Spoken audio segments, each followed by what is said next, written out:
This video contains news and analysis related to a recent terror attack in Kashmir. The content may include sensitive visuals and discussions that could be distressing to some viewers. Viewer discretion is advised. We strongly condemn all forms of violence and terrorism. The purpose of the content is solely to inform and create awareness based on verified reports. আর এই মুহূর্তে দাঁড়িয়ে back to back আরো বেশ কয়েকটা বড় খবর দিয়ে আপনাদেরকে শিলিগুড়ির মাটিগাড়ায় পাকিস্তান মোড়ের নাম বদল হলো, নতুন নাম হলো ভারত মাতা মোড়। যুদ্ধের আবহে পাকিস্তান মোড়ের নাম বদলের জোরালো দাবি উঠেছিল। ভারত মাতার পুজো করে নতুন নামকরণ হিন্দু মহামঞ্চের। নতুন নাম দিয়ে পড়ল পোস্টার।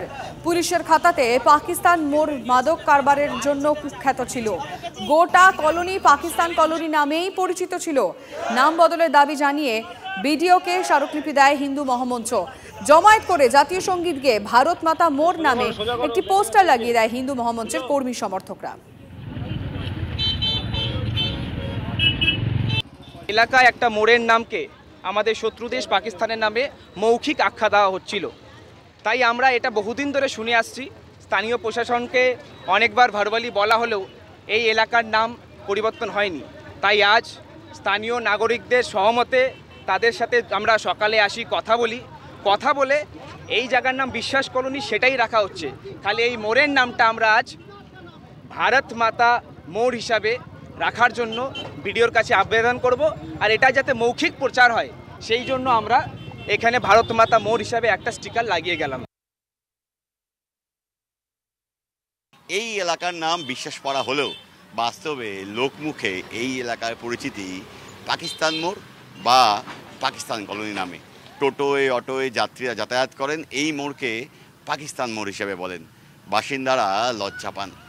সমস্ত ধর্ম নির্বিশেষে এলাকার বাসিন্দারা বলছেন তারা দীর্ঘ সময় ধরে এই এলাকায় থাকেন, তারা মনে প্রাণে আদ্যপান্ত ভারতীয়। কিন্তু এই এলাকাকে চিহ্নিত করা হয় পাকিস্তান মোড় বা পাকিস্তান কলোনি নামে। ভারত পাক যুদ্ধের আবহে এখন এই মোড়ের নাম পাল্টানোর দাবি তুলছেন স্থানীয় বাসিন্দারা।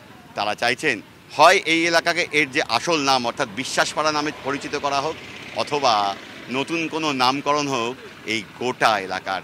কারণ লোকমুখে এই এলাকা পাকিস্তান কলোনি চিহ্নিত হওয়ায় তারা বিভিন্ন সময়ে বারংবার নানা ঘটনায় কার্যত অস্বস্তির মুখে পড়ছেন।